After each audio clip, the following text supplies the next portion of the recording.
마음이 상한 자에게 가까이 하여 주시고 중심에 동행하는 자를 구원하시는 오직 한 분 여호와 우리 하나님 아버지, 우리를 진리로 다스리시고 긍휼을 베풀어 주옵소서. 날마다 살피고 시험하사 우리에게 무슨 악한 행위 있나 보시고 우리를 영원한 길로 인도하여 주옵소서. 하나님 아버지, 오늘 거룩한 주의 날을 허락하시고 성령님께 매언자 되어서 예배하는 복된 자리로 이끌어 주심을 진심으로 감사드립니다. 육체대로 살던 모습, 죄인된 모습 그대로 나왔지만 하나님, 저희들을 예배하기에 합당한 자로 세워 주옵소서. 코로나19 환경 때문에 비록 비대면 예배를 드릴지라도 여전히 이 예배가 하나님 홀로 영광이 되고 저희 지체들에게는 생명의 양식을 공급받고 영적 호흡을 체험하는 통로가 되는 예배 되게 하시옵소서. 하나님 아버지, 지난 한 주간의 저희들 삶의 무게뿐만 아니라 코로나19 환란 때문에 구원의 감격은 잊은 채 습관 따라 살 때가 많았습니다. 말라기 시대 이스라엘 백성처럼 하나님께서 어떻게 우리를 사랑하셨나이까 불평하였습니다. 에스보다 야곱을 더 사랑하신 하나님을 기억하지 못한 것 용서하여 주옵소서. 불의한 자가 득세할 때에 하나님을 비판하였습니다. 에돔은 사할지라도 나는 헐리라 하신 하나님을 기억하지 못한 것을 용서하여 주옵소서. 하나님 아버지, 우리 지체들을 기억하여 주시기를 원합니다. 하나님을 아는 지식이 없어서 망하는 지체가 없게 하옵소서. 그 지식을 버려서 버림당하는 지체가 없게 하시옵소서. 광야 같은 세상에서 나그네 된 자의 삶을 힘들어하는 지체가 있습니까? 영육 안에 병든 지체가 있습니까? 두려워 말고 믿기만 하라는 주님의 말씀을 기억하며 인내하고 기적같이 회복하도록 하나님 역사하여 주옵소서. 전능하신 하나님 아버지, 이 나라와 교회를 기억하여 주시옵소서. 코로나19로 온 세상이 환란 중에 있습니다. 왜 이 같은 시련이 주어졌는지를 백성들이 성찰하게 하시고 이 위기로부터 대한민국을 지켜 주옵소서. 비록 환난 가운데 있지만 성도들마다 믿음의 길에서 이탈하지 말게 하시고 교회마다 하나님을 바라보며 가야 할 길을 걸어가게 하옵소서. 하나님 아버지, 저희들 말씀을 사모합니다. 사랑하는 목사님을 통해서 저희들 말씀 듣기를 원합니다. 말씀이 은혜와 능력으로 우리 가운데 임하게 하옵소서. 이 시간 우리가 받을 은혜가 고난 중에 처한 자들과 어두운 곳에 있는 불쌍한 이웃과 열반 중에 선교사들에게 강물처럼 넘치게 하기를 원합니다. 코로나 예배의 시작입니다. 마칠 때까지 사탄이 틈타지 못하게 하옵소서. 예배의 모든 순서가 하나님 홀로 영광되기를 원하오며 귀하신 우리 주 예수님 이름으로 기도드리옵나이다. 아멘. 오늘 우리에게 주신 하나님의 말씀은 요한복음 8장 12절에서부터 30절까지 있는 말씀입니다.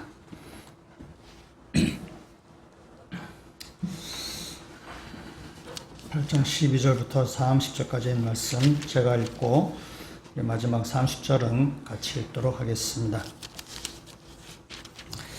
예수께서 또 말씀을 이르시되 나는 세상의 빛이니 나를 따르는 자는 어둠에 다니지 아니하고 생명의 빛을 얻으리라. 바리새인들이 이르되 내가 너를 위하여 증언하니 내 증언은 참되지 아니하도다.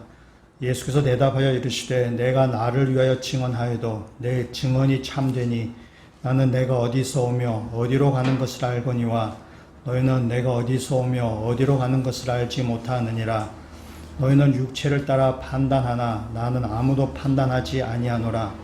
만일 내가 판단하여도 내 판단이 참되니 이는 내가 혼자 있는 것이 아니요 나를 보내신 이가 나와 함께 계심이라. 너희 율법에도 두 사람의 증언이 참되다 기록되었으니 내가 나를 위하여 증언하는 자가 되고 나를 보내신 아버지도 나를 위하여 증언하시느니라. 이에 그들이 묻되 내 아버지가 어디 있느냐? 예수께서 대답하시되 너희는 나를 알지 못하고 내 아버지도 알지 못하는도다. 나를 알았더라면 내 아버지도 알았으리라. 이 말씀은 성전에서 가르치실 때에 헌금함 앞에서 하셨으나 잡는 사람이 없으니 이는 그의 때가 아직 이르지 아니하였음이로라. 다시 이르시되 내가 가리니 너희가 나를 찾다가 너희 죄 가운데서 죽겠고 내가 가는 곳에는 너희가 오지 못하리라. 유대인들이 이르되 그가 말하기를 내가 가는 곳에는 너희가 오지 못하리라 하니 그가 자결하려는가. 예수께서 이르시되 너희는 아래에서 났고 나는 위에서 났으며 너희는 이 세상에 속하였고 나는 이 세상에 속하지 아니하였느니라. 그러므로 내가 너희에게 말하기를 너희가 너희 죄 가운데서 죽으리라 하였노라. 너희가 만일 내가 그인 줄을 믿지 아니하면 너희 죄 가운데서 죽으리라. 그들이 말하되 내가 누구냐? 예수께서 이르시되 나는 처음부터 너희에게 말하여 온 자니라. 내가 너희에게 대하여 말하고 판단할 것이 많으나 나를 보내신 이가 참되심에 내가 그에게 들은 그것을 세상에 말하노라 하시되 그들은 아버지를 가리켜 말씀하신 줄을 깨닫지 못하더라. 이 예수께서 이르시되 너희가 인자를 든 후에 내가 그인 줄 알고 또 내가 스스로 아무것도 하지 아니하고 오직 아버지께서 가르치신 대로 이런 것을 말하는 줄도 알리라. 나를 보내신 이가 나와 함께 하시도다. 나는 항상 그가 기뻐하신 일을 행함으로 나를 혼자 두지 아니하셨느니라. 이 말씀을 하심에 많은 사람이 믿더라. 아멘. 내용도 길지만 뭔 말인지 요한복음이 조금 어렵습니다. 요한복음 쉬우면 되게 쉽고요. 어려우면 되게 어렵습니다. 좀 다른 말로 말하면 요한복음은 초신자도 익히 알 수 있는 말씀이지만은 그러나 요한의 깊이가 이건 만만치 않은 것입니다. 요한복음은 굉장히 철학적인 내용이 많이 들어가 있고 그 깊이가 사실 깊습니다. 그래서 제가 설교자라서 요한복음 다루기가 사실 좀 만만치는 않습니다. 여러분, 그러니까 요한복음이 다 독특합니다. 초신자도 알 수 있는 내용이면서 그 깊이는 상당히 깊습니다. 말씀 우리 한 구절 암송하고 같이 말씀 들어가겠습니다. 요한복음 8장 12절 말씀. 예수께서 또 말씀하여 이르시되 나는 세상의 빛이니 나를 따르는 자는 어둠에 거하지 아니하고 생명의 빛을 얻으리라. 요한복음 8장 12절 말씀. 아멘. 온난이어서 암송하지 않는지 확인이 안 되지만은 잘 암송하시리라 믿고요. 예수님이 8장 12절에 있는 말씀, 지난주에 우리가 말씀을 드렸는데 예수님께서 초막절에 당신이 세상의 빛이란 것을 지금 선언하셨습니다. 바리새인들이 그 말씀을 잘 이해하지 못했습니다. 그래서 예수님께서 말씀하셨습니다. 나를 따르는 자는 어둠에 거하지 아니하고 생명의 빛을 얻으리라. 초막절을 마지막 날 예수님께서 이 말씀을 하셨는데 유대인들이 이 말씀 듣고 굉장히 신기가 불편했습니다. 받아들이기가 어려웠어요. 그래서 13절에 있는 말씀이 이렇게 얘기합니다. 바리새인들이 이르되 내가 너를 위하여 증언하니 내 증언은 참되지 아니하다. 그죠? 그러니까 바리새인들은 지금 예수님의 그 선언에 대해서 그 주장하는 형식의 지금 이의를 지금 제기합니다. 자기 스스로 자기에 대해서 참되다 말하는 것이 그게 맞지 않다, 논리적으로 맞지 않다라고 지금 그렇게 이야기합니다. 바리새인의 주장이 일견 타당해 보입니다. 예수님도 그래서 앞서서는 8장은 지금 그렇게 말씀하시지만은 예수님 앞서서 이렇게 말씀하셨습니다. 요한복음 5장 31절, 32절에 있는 말씀을 보시면은 예수님 이렇게 말씀하십니다. 내가 만일 나를 위하여 증언하면 내 증언은 참되지 아니하되. 예수님도 내가 스스로 내가 참되다는 것이 그렇게 올바른 증언, 올바른 그 논증이 아니다.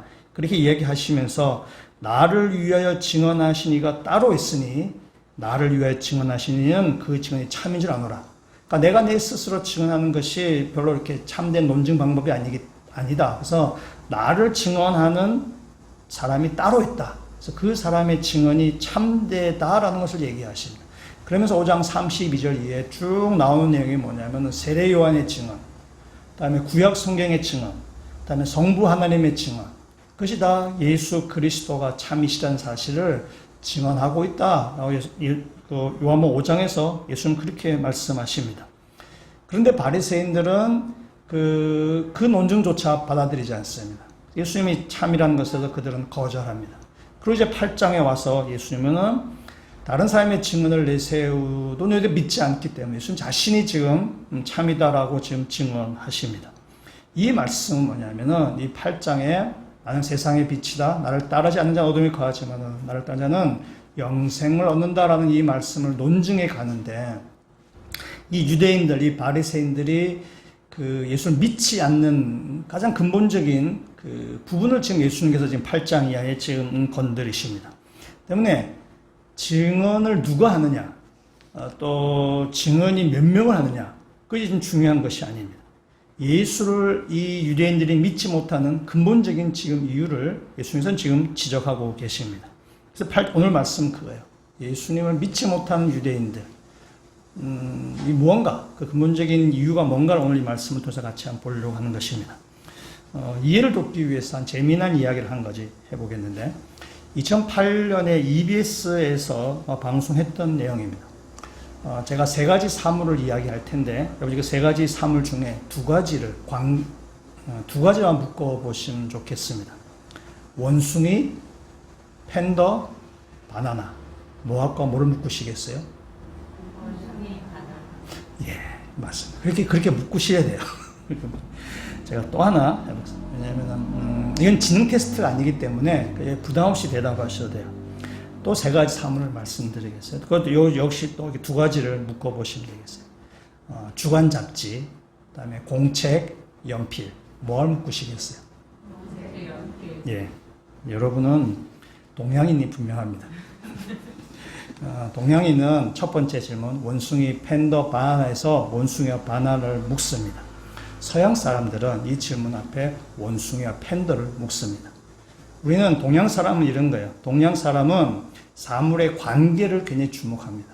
원숭이가 바나나를 먹기 때문에 원숭이와 바나나를 이렇게 관계를 맺어요. 나 서양 사람들은 원숭이도 짐승이고 팬더도 짐승이고 바나나 식물이기 때문에 짐승으로 이렇게 묶게 되는 것입니다. 두 번째 질문, 주간 잡지, 공책, 연필도 마찬가지죠. 우리 동양 사람들은 연필 가지고 공책에 쓰기 때문에 그 둘 사이의 관계를 해서 초점 맞춰서 그렇게 묶습니다. 그러나 서양 사람들은 다르다는 거예요. 서양 사람은 주간 잡지도 책의 종류고 공책도 책의 종류고 연필은 그냥 펜이기 때문에 책으로서 이렇게 묶는 것입니다. EBS에서 이 동양과 서양 사람들의 그 사고방식의 차이를 소개하는 프로그램에 나왔던 실험입니다.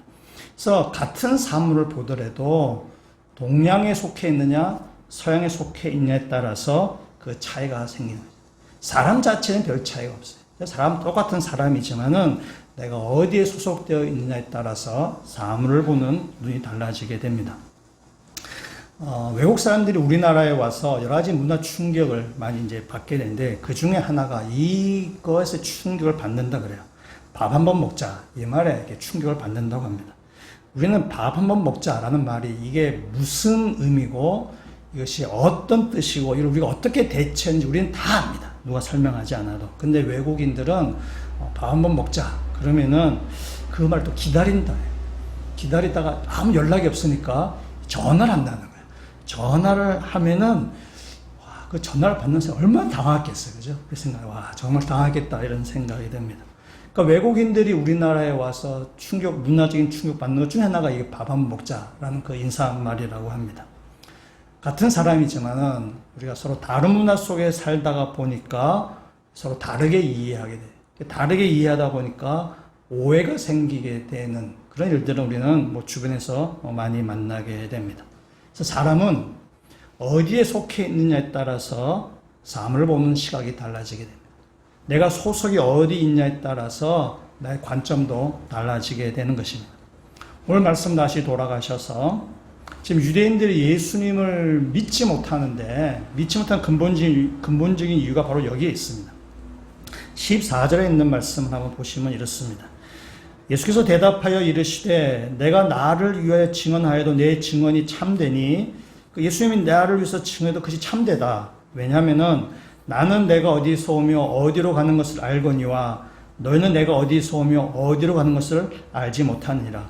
예수님 자신의 말씀이 참되다라고 말씀하시는데 그 근거는 뭐냐면 예수님은 어디서 왔다 어디로 가는지 안다. 그러나 너희들은 모른다. 유대인 너희들은 모른다라는 것입니다. 이 말을 좀 자세히 풀이해 놓은 것이 23절입니다. 23절에 있는 말씀을 우리 같이 한번 읽도록 하겠습니다. 예수께서 이르시되 너희는 아래에서 났고 나는 위에서 났으며 너희는 이 세상에 속하였고 나는 이 세상에 속하지 아니하였느니라. 아멘. 이번 주 암송 구절인데요. 일반 암송을 또 이번 주에 잘 하셨으면 좋겠어요. 이 말씀은 그런 거죠.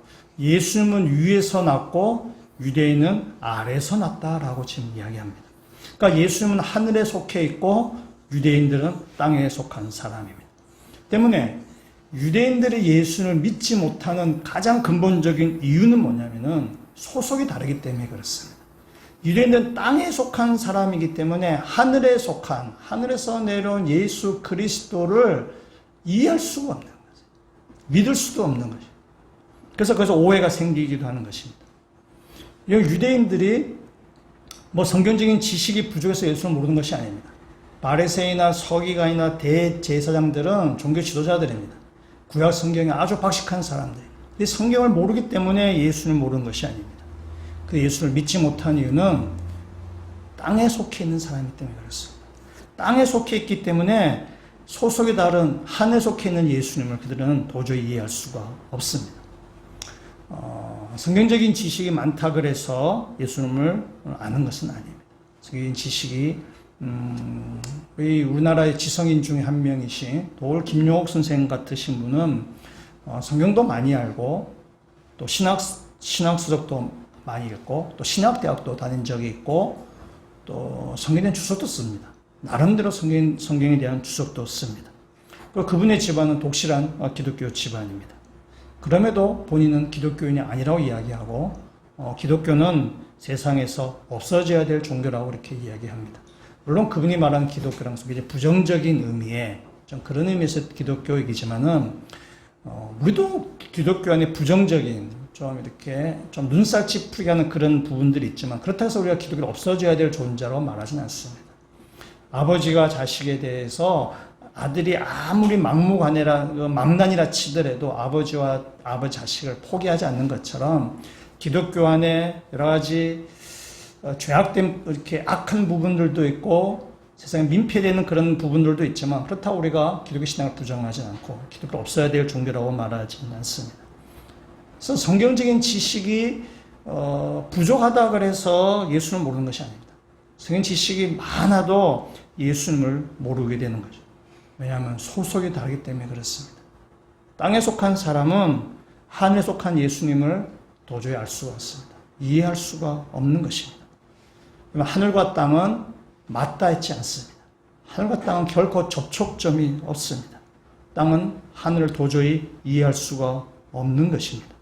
그래서 땅의 시각을 가지고 있는 사람은 땅의 눈으로 예수를 바라보기 때문에 예수님을 도저히 이해할 수가 없게 되는 것입니다. 우리들이 교회를 다니면서 봉사도 많이 하고 또 헌금도 많이 하고 또 구제도 하고 여러 가지 교회에 관계된 일을 많이 한다고 해서 예수님을 아는 것은 아닙니다. 그런 것들이 예수님을 알게 하는 것이 결코 아닙니다.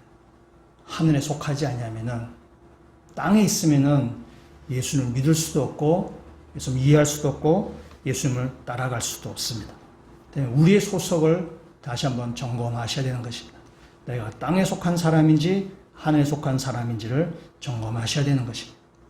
오늘 말씀을 통해서 우리가 어떻게 하면 그러면 하늘에 속한 사람이 될 수 있을까라는 것입니다. 그것이 바로 예수님이 이 땅에 오셔서 하신 일이고 그것이 예수님의 사명입니다. 땅에 속한 사람을 하늘에 속한 사람으로 옮겨가게 하는 것. 그것이 바로 예수님의 사명입니다. 오늘 말씀에 15절에 있는 말씀을 우리 한번 같이 한번 읽어보도록 하겠습니다. 너희는 육체를 따라 판단하나 나는 아무도 판단하지 아니하노라. 아멘. 여기서 판단한다라는 말은 심판한다라는 것과 같은 뜻입니다. 이 심판한다는 것은 최종 선고이에요. 마지막 우리 법으로 따지자면 대법원 판결을 내야 돼. 1심과 2심에서 무죄 유죄가 막 나오다가 대법원 판결 나오면은 그냥 그 모든 것이 종결이 되는 것이죠. 그래서 여기서 판단은 최종 선고입니다. 그래서 바리새인들, 너희들은 판단하지만은, 그래서 바리새인들은 예수님에 대해서 최종 선고를 내렸어요. 저 가짜 메시아다, 저 가짜다, 저 제거해야 된다 라고 그렇게 판단을, 최종 선고를 내렸지만은 예수님은 나는 아직 최종 선고를 내리지 않겠다 라고 지금 말씀하십니다. 때문에 예수님이 이 세상에 오신 목적은 심판하기 위해서가 아니에요. 예수님 이 땅에 오신 목적은 요한복음 3장 16절에 말씀하셨죠. 하나님 세상을 이처럼 사랑하사 독생자를 주셨으니, 우리 한 다음에 3장 17절에 이렇게 예수님은 말씀하고 계십니다. 3장 17절 말씀 그럼 같이 읽도록 하겠습니다. 하나님이 그 아들을 세상에 보내신 것은 세상을 심판하려 하심이 아니요 그로 말미암아 세상이 구원을 받게 하려 하심이라. 아멘. 예수님 오신 목적이 뭐라고요? 심판이 아니라 구원하기 위해서예요. 그래서 예수님 아직 최종 선고를 내리지 않았다. 너희들은 다 심판받고 너희는 다 이제 지옥에 떨어진다, 그렇게 말씀해요. 예수님 이 땅에 오셔서 심판하시는 것이 아니라 세상을 구원하시기 위해서 예수님은 이 땅에 오셨습니다. 최종 심판은 누가 하는가? 마지막 날 하나님께서 하실 것입니다. 그 마지막 날이 오기 전까지 예수님은 사람들에게 구원의 길을 지금 알려주시는 것이고, 그 일을 하기 위해서 예수님이 이 땅에 오셨고, 그것이 바로 예수님의 사명입니다. 오늘 말씀 21절에 있는 말씀 한번 보시면은 21절에 이렇게 얘기합니다. 다시 이르시되 내가 가리니 너희가 나를 찾다가 너희 죄 가운데서 죽겠고 내가 가는 곳에는 너희가 오지 못하리라. 다시 이르노니라고 말씀하셨어요. 예수님이 앞에서 한 말을 지금 다시 말씀하시겠다는 거죠. 그래서 21절부터 30절까지 있는 말씀은 앞에 12절부터 20절까지의 말씀을 다시 한 번 더 얘기하는 것으로 이렇게 볼 수 있습니다. 12절에서 이렇게 말씀하셨어요. 나는 세상의 빛이다. 나를 따르지 않는 자는 어둠의 길을 가지만 나를 따르는 영생의 빛을 얻겠다라고 주님께서 그렇게 말씀하십니다. 그래서 생명의 빛이신 예수를 받아들이지 않으면 너는 어둠에 있을 것이다. 너희가 나를 찾자도 찾지 못한다는 거죠.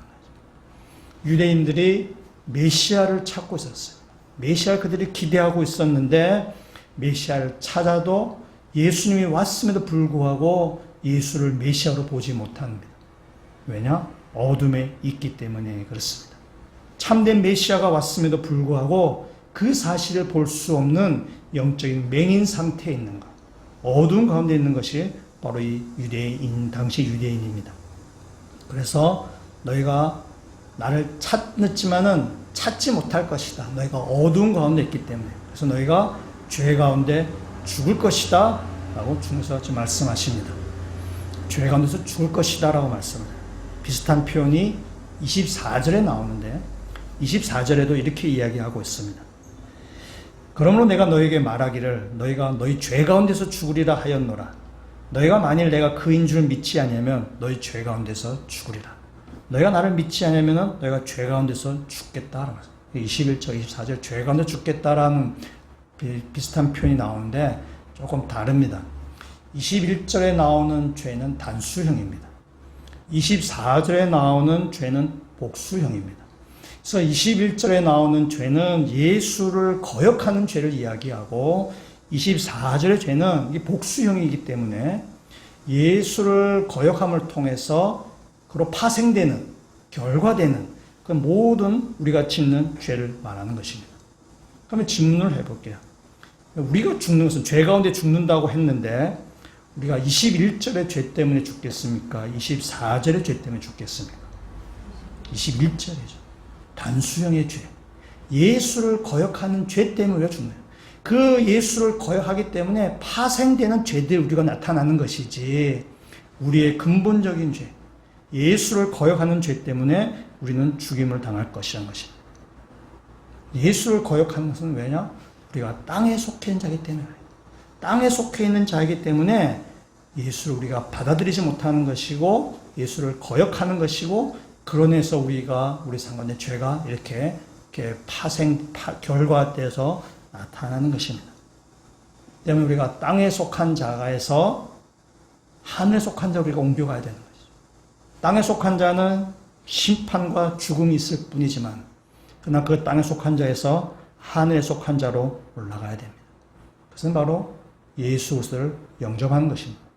24절 마지막 부분에 이렇게 얘기하죠. 마지막 부분에 너희가 만일 내가 그인 줄 믿지 아니하면 너희 죄 가운데서 죽으리라. 이 말을 뒤집어서 우리가 얘기하면 이렇게 되는 거죠.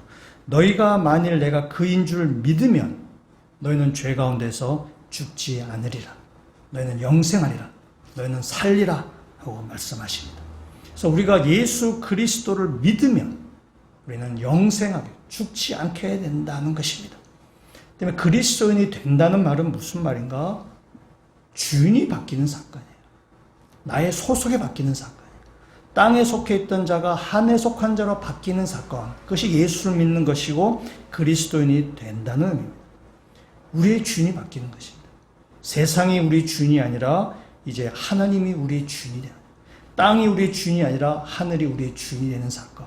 그래서 우리 땅에 속한 자가 아니라 하늘에 속한 자가 되는 것이에요. 그래서 사도 바울은 이것을 이렇게 얘기하고 있습니다. 로마서 5장 18절에 이렇게 로마서 5장에 쭉 지금 그 얘기를 계속하고 있는데 그 중에 한 구절만 보도록 하겠습니다. 로마서 5장 18절에 있는 말씀 그럼 같이 한번 읽도록 하겠습니다. 그런즉 한 범죄로 많은 사람이 정죄에 이른 것 같이 한 의로한 행위로 말미암아 많은 사람이 의롭다 하심을 받아 생명에 이르렀느니라. 아멘.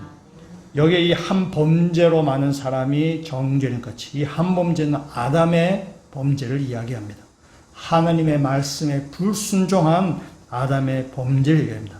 정죄에 이른 것 같이 유죄 판결을 받은 것처럼 아담이 불순종해서 하나님께 유죄 판결을 받은 것처럼 우리 모두는 아담의 범죄로 인해서 유죄 판결을 받게 됩니다. 심판 가운데 있게 되는 것입니다. 땅에 속한 사람의 운명입니다. 하나님께 불순종한 자의 심판입니다. 그 뒤에 나오는 5장 18절에 한 의로운 행위. 이것은 예수 그리스도의 순종을 이야기합니다. 예수 그리스도가 하늘에서 이 땅에 내려오셔서 하나님의 말씀에 순종하셔서 십자가에 죽기까지 하나님께 그 순종함을 통해서 우리 가운데 의로운 길을 보여주셨고 그런데 생명의 길을 우리 가운데 보여주신 것입니다. 때문에 우리가 예수 그리스도를 믿으면은 예수의 십자가 사건이 우리의 죄를 담당하신 그 사실을 믿는다면은 우리의 소속이 이제 아담에게서 그리스도로 넘어가는 것입니다. 이제 우리 소속이 땅의 소속에서 하늘의 소속으로 옮겨가게 되는 것입니다. 이제 우리가 최종의 사망에서 우리가 최종의 영생으로 우리가 넘어가게 되는 것입니다. 그리스도이 된다는 의미는 다시 말씀드리지만은 소속이 바뀐다는 뜻입니다. 내가 땅에 속한 자가 아니라 이제 하늘에 속한 자로 된다는 사실입니다. 예수님이 이 땅에 오셔서 우리의 그 사실을 우리에게 보여주셨고 예수님이 가신 그 길을 우리가 걸어가는 것입니다. 그것이 바로 그리스도인의 그 정체성입니다. 하늘에 속한 자로 사는 것입니다. 예수님의 사명이 바로 그것이죠.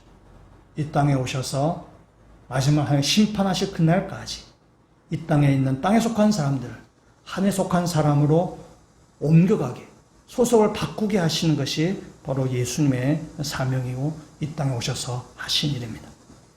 예수님은 자신이 참이란 것은 생명의 빛이란 사실을 또 하나의 증언을 들어서 말씀하십니다.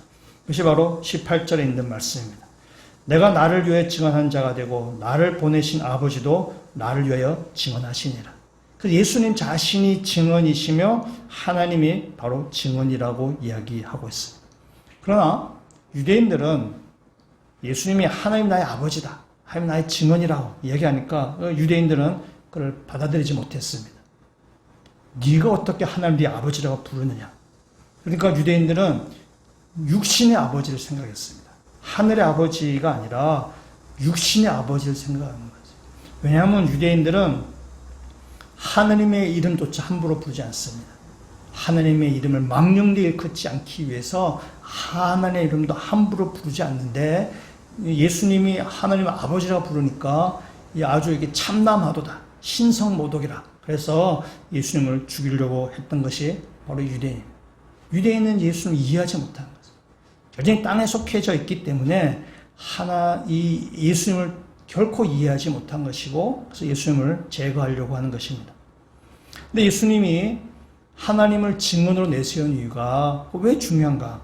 그 유대인들에게 신성모독이라는 이야기를 들으면서 이렇게 생명의 유혹까지 느껴가면서 하나님을 증언으로 내세운 그 이유는 뭐냐면은, 유대인들에게 너희들의 신앙의 너희들의 지금 그 어떤 그 고집을 꺾지 아니하면은 너희는 심판받을 것이라는 것을 예수님은 그대로 지금 말씀해 주신 것입니다. 오늘 말씀에 28절에 있는 말씀에 이렇게 한번 얘기하고 있습니다. 28절에 있는 말씀 같이 한번 읽어보도록 하겠습니다. 이에 예수께서 이르시되 너희가 인자를 든 후에 내가 그인 줄 알고 또 내가 스스로 아무것도 하지 아니하고 오직 아버지께서 가르치신 대로 이런 것을 말하는 줄도 알리라. 아멘. 인자가 들릴 때에 예수님이 누구인지 알 것입니다. 인자가 들린다는 것은 예수님께서 십자가를 지신 사건을 이야기합니다. 그래서 예수님이 죽으시고 부활하시고 나서야 비로소 예수가 누구인지를 너희들은 알게 될 것이다. 그런데 이 인자가 들리는 사건, 그 예수님의 십자가 사건은 예수님 스스로 하는 것이 아니라 아버지께서 가르치시는 대로 하시는 것입니다. 하나님의 말씀대로 지금 하시는 것입니다. 그러니까 예수님은 스스로 영광을 취하시는 분이 아니라 하나님의 말씀에 순종해서 하나님의 뜻대로 행하는 것입니다. 그 때문에 예수님은 하나님 아버지를 증언으로 내세우는 것이죠. 내가 이 인자가 들리는, 내가 십자가의 길을 가는 건 하나님께서 나에게 말씀하신 대로 하는 것이다. 하나님 나의 증인이 되신다. 라고 주님은 이렇게 말씀하십니다. 그러면서 29절에 이렇게 얘기하죠. 나를 보내신 이가 나와 함께 하시도다. 나는 항상 그가 기뻐하신 일을 행함으로 나를 혼자 둔지 아니하셨느니라. 그러니까 예수님은 하나님이 기뻐하신 일을 하는 거예요. 하나님의 뜻대로 순종하는 것이 기뻐하는 일이죠. 그럴 때에 하나님이 예수님과 함께 하신다라고 말씀하십니다. 이것이 바로 예수님 이 땅에 오셔서 하신 일입니다. 그리고 하나님의 뜻에 순종하는 예수님을 하나님은 그냥 내버려 두시지 않습니다. 항상 그와 함께 계시겠다라고 말씀하십니다.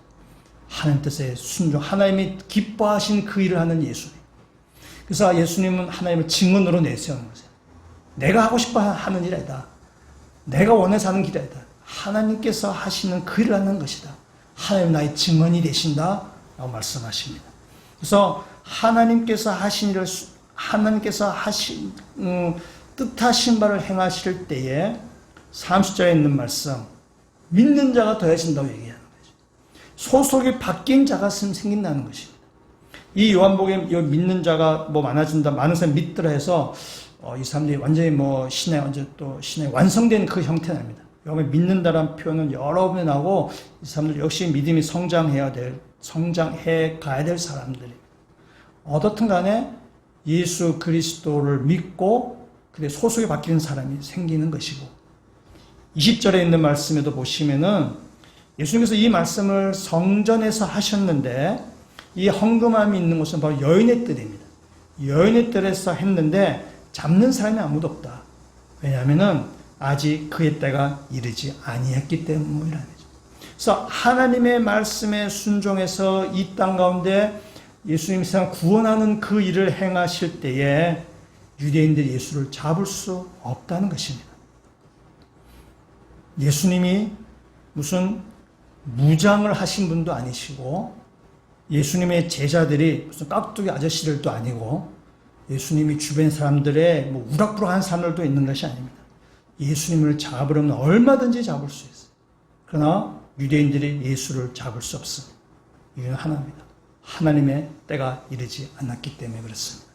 하나님께서 이 예수 그리스도를 통해서 이 땅 가운데 사람들을 구원하는 그 일, 땅의 사람에서 하늘의 사람으로 소속을 바꾸게 하는 일을 계속해서 해 나가셔야 되기 때문에 하나님께서 예수 그리스도를 지키시고 계시고, 그래서 그의 때가 이르기 전까지는 세상 땅의 사람들이 예수님을 어떻게 알 수가 없다는 것입니다. 하나님이 허락하지 아니하면은 세상은 아무것도 할 수가 없습니다.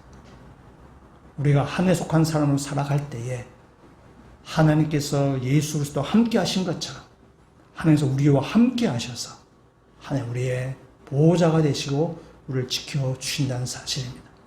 우리가 하나님의 하늘에 속한 사람으로 살아갈 때에 하나님께서 우리의 보호자가 되신다는 사실을 믿으시는 주의 백성들 되시기를 주님으로 부탁드립니다.